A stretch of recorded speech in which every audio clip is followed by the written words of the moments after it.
Hey everyone, saints of God.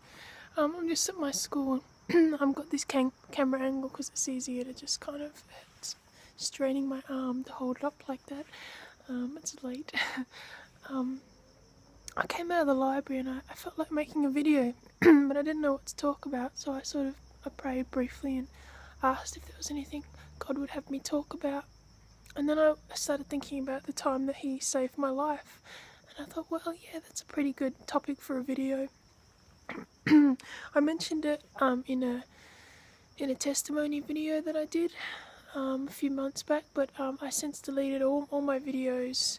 I actually regret deleting a couple of them because I would have liked to have hung on to them, even just for my own records. But no, I was a bit I was a bit enthusiastic with my delete button thumb, but not to worry, onwards. And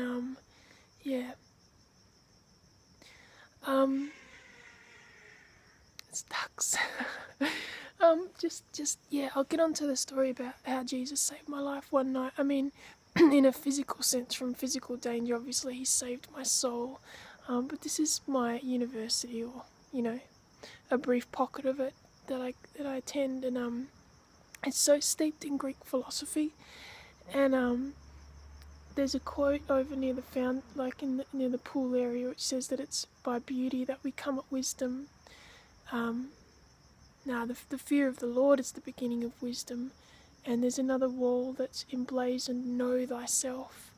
Well, if you want to know yourself, know God first, because I didn't have a clue who I was outside of God, and it's only being in God now that I'm starting to really know who I am. I was always scrambling around for some semblance of identity, all these add-ons to my character that were not very pleasant, and God is even now still kind of filtering things out of me, learning as I go, being refined as I go. But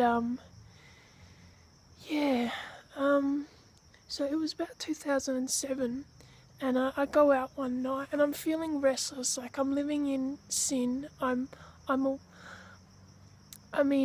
been baptized in my early 20s. I'd tried at different points to follow God, and I'd always been pulled back into either drugs or, living a gay lifestyle.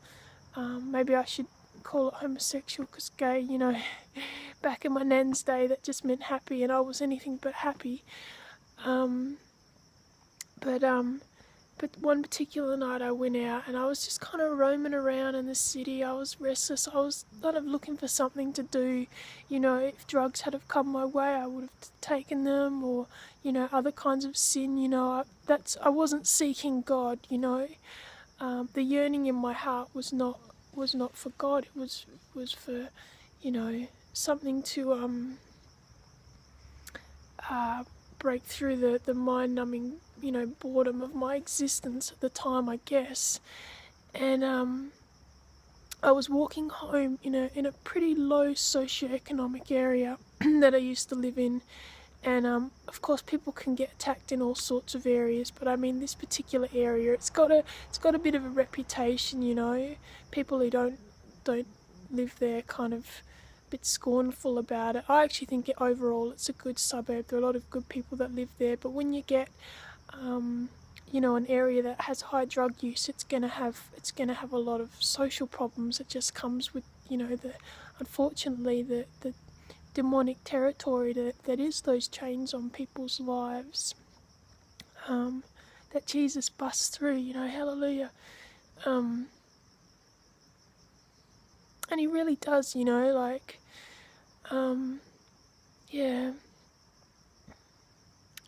But so I'm walking home to my place, and it's about 10 p.m. and it's quite a cold night, so there's not really anyone on the street. And I stopped to glance up at the moon. I don't know why. Maybe because, always in my 20s, under all of my cravings for sin, was a yearning for God. Under everything, it was always there. In a sense, my heart was always crying for God, but when you're involved in certain lifestyles, you can cover that up to a certain extent, because in a sense, I couldn't reconcile, being gay with following God, etc. So there's a tear there, and in a sense, my heart was torn. And I stopped to look at the moon. As I said, I don't know why. I'm just gazing up at it, and I hear like a foot scuff on the other side of the street. And there's a man walking, and he kind of walks past me, and then he stops, and he's diagonal from me. And at where I was standing at the entrance of an access road. Like, this was an older suburb, and it had these access roads, like, behind the houses, that I don't know what they would have been used for. Maybe one time, like, when people had outdoor dunnies in Australia, they had a lot of laneways and stuff behind houses where, like, people would come along to clear out the outside toilets and stuff. It's something that you find in older Australian suburbs where they haven't sort of built over these access roads, and it's just made of gravel. And on one side is a croquet club, and on the other side is a few houses. But it's a super quiet night. It's very still and it's cold. And I'm standing at the access of this gravel road because I had always walked around by myself and had felt safe. Part of my physique, I'm quite tall and thin, and even the clothes I wore at the time were very masculine, because I had issues with my identity and stuff, and so people from afar would just think I was a guy, and that gave me a sense of safety as well. I felt like a security in that. And I guess to some extent maybe there was, but not this night. And when I say, actually I take that back. Looking like a guy is not any kind of security. Any protection that I had on my life through my 20s and all my self-destructive ways, it was only God's grace that was protecting me, So there is nothing else that works as a protection, as a shield. It's only God. And where I was at the front of this access road, there was this shadow cast across from a street light. And so I was standing like in the light, and there was this sharp shadow going across. I don't know, it was a fence or something from the street light. And so I was basically standing in the light on the edge of this dark shadow to go into the access road, because I've had no qualms about walking down an access road, at night by myself, false bravado, whatever. But I had no problem with that. So I'm standing there looking up at the moon, and I hear this foot scuff, and I don't know whether I turned to glance or not, but there's a man on the other side of the road, and he looks at me and he says, "Have you got the time?" And for some reason, I was instantly terrified.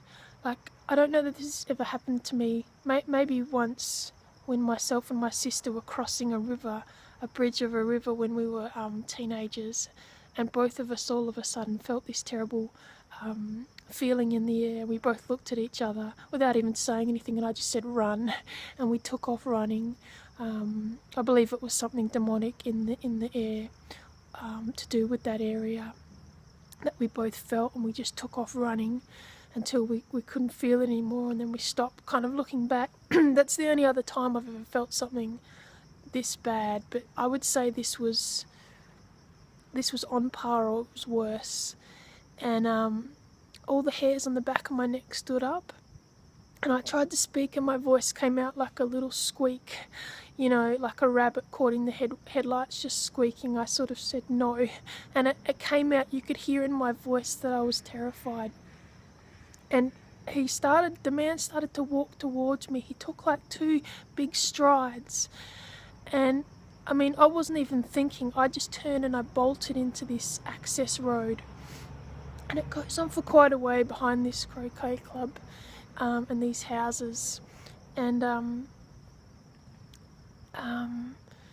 And the area that it was, if I had started yelling for help, it wouldn't have really raised much concern. I mean, it was an area where there's often people on the streets yelling, and different drug houses around the area, and I would have been in a lot of trouble had the following not happened, which is what I'm about to tell you. So I'm running, and my feet are pounding the gravel.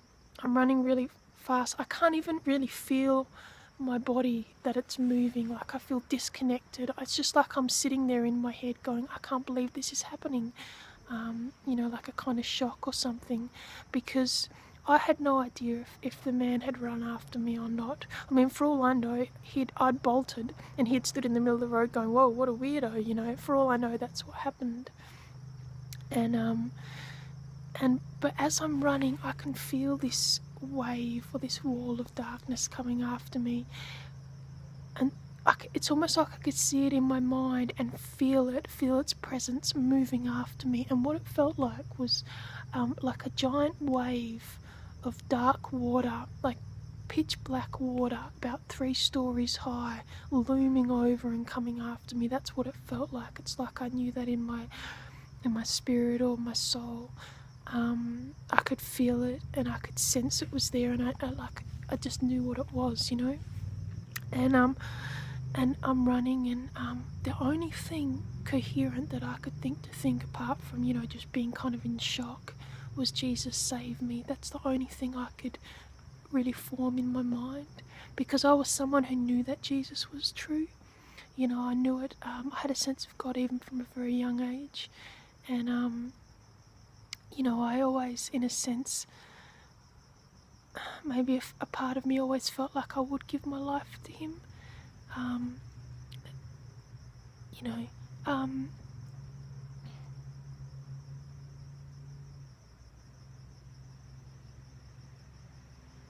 So that's the only thing I could think, Jesus save me. Sorry.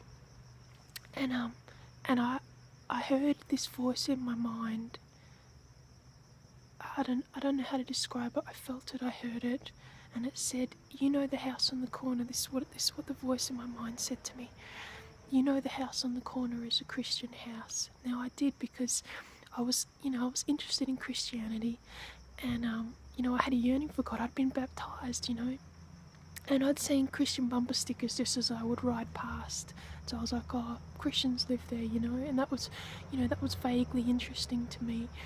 And and the voice said, the house on the corner is a Christian house. If you get over their hedge, you'll be safe. And I went tearing out of this alley, this access road, diagonally across a road, no one around, and I launched, like I leapt over.